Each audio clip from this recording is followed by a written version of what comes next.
Os juízes estão reclamando que são obrigados a pagar carro financiado. Onde já se viu todo brasileiro consegue comprar um carro à vista? Juiz de primeiro grau não tem carro, paga do seu próprio bolso o combustível, o carro financiado, enfim. Que merda, hein? Sabia não? É esse o CNJ que é conivente, sempre foi conivente. Não só conivente, ele próprio instituiu supersalários. É pra esse CNJ que vocês querem que eu crie cargo?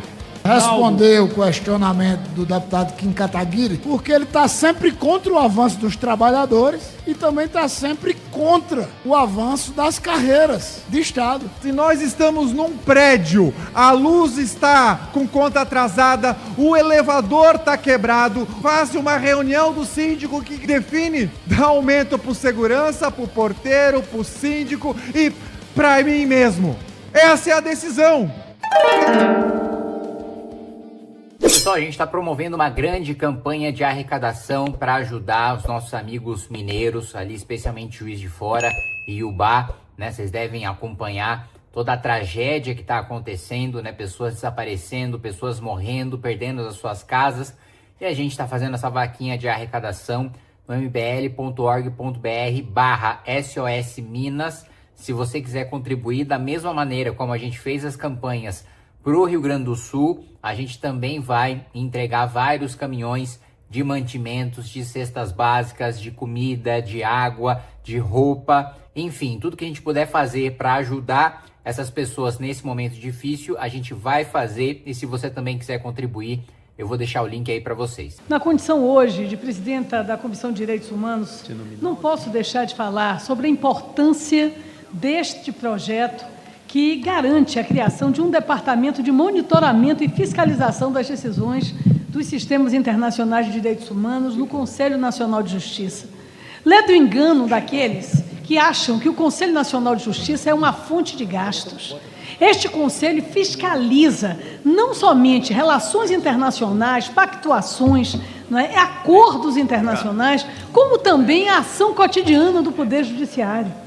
Reclama-se aqui da necessidade de colocarmos o judiciário em andamento, o judiciário em ação concreta na defesa dos interesses jurisdicionais da população brasileira e do acesso ao sistema jurisdicional. Senhor presidente, a gente está tratando aqui de gastar 2 bilhões de reais com quem já ganha bem. Eu devo lembrar aos senhores que nós não somos um país rico, né? 84 milhões de brasileiros ganham até 600 reais. A gente está dizendo para esses 84 milhões de brasileiros que a gente vai tirar dos 600 reais deles um pouquinho do imposto que eles pagam para pagar para quem hoje ganha entre 4 e 20 mil reais. Nós não estamos num país rico em que nós temos condições de dar um aumento de salário, 8% em um ano, que depois vai juro composto 8% no outro ano, depois juro composto 8% no outro ano, do dinheiro do pagador de imposto mais pobre. O dinheiro público é curto, ele precisa ser focalizado em quem precisa. Tanto se fala isso aqui por parte da esquerda, e veja, eu concordo que a gente precisa cortar o que a gente gasta com o empresário, com gente da elite, com gente que tem poder de lobby aqui dentro, com gente que tem poder de lobby no Palácio do Planalto, com gente que consegue empréstimo a juros subsidiado no BNDES, com gente que consegue privilégio tributário aprovado por esse Congresso Nacional e pago para todo o resto da sociedade. Eu vou lembrar aos senhores, principalmente da base do governo de esquerda, eu votei contra privilégios tributários para veículos de comunicação, para grandes empresas, que foi instituído pelo governo Dilma e depois veio o governo Lula dizendo que tinha que acabar. Então, eu tenho propriedade para falar de dar prioridade do orçamento pro mais pobre, porque eu quero que corte pro empresário rico e eu também quero que corte pro funcionário público que já vive uma realidade distante da população.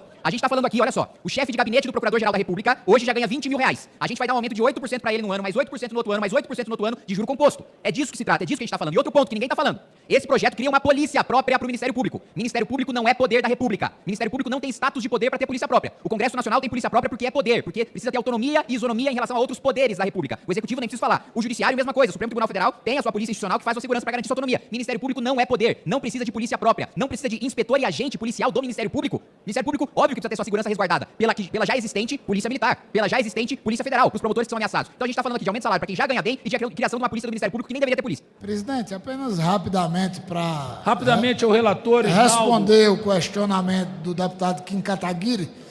Problema! Olha o problema aí! Segura, Cris! Que sempre nos surpreende, porque ele está sempre contra o avanço dos trabalhadores e também está sempre contra o avanço das carreiras de Estado. Aqui não se trata de criar polícia de poderes. Não há nenhuma vedação, deputado Kim. Eu gostaria muito que alguma das vezes que Vossa Excelência viesse fosse a favor de verdade de alguma categoria que trabalha no Brasil.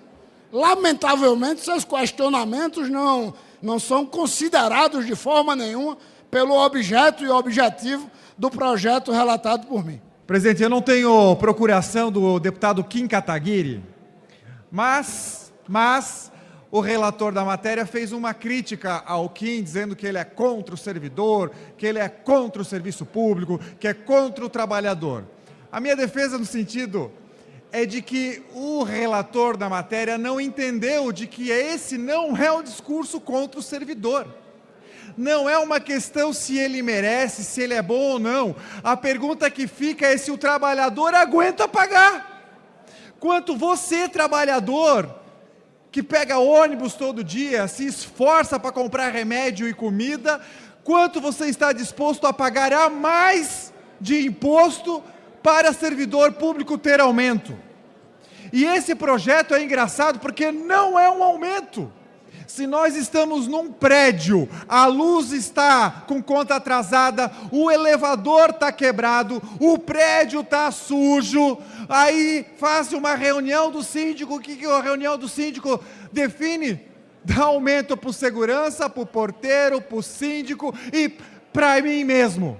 Essa é a decisão. A maioria orienta sim, entendendo que os direitos humanos é preciso dar a ele mais robustez.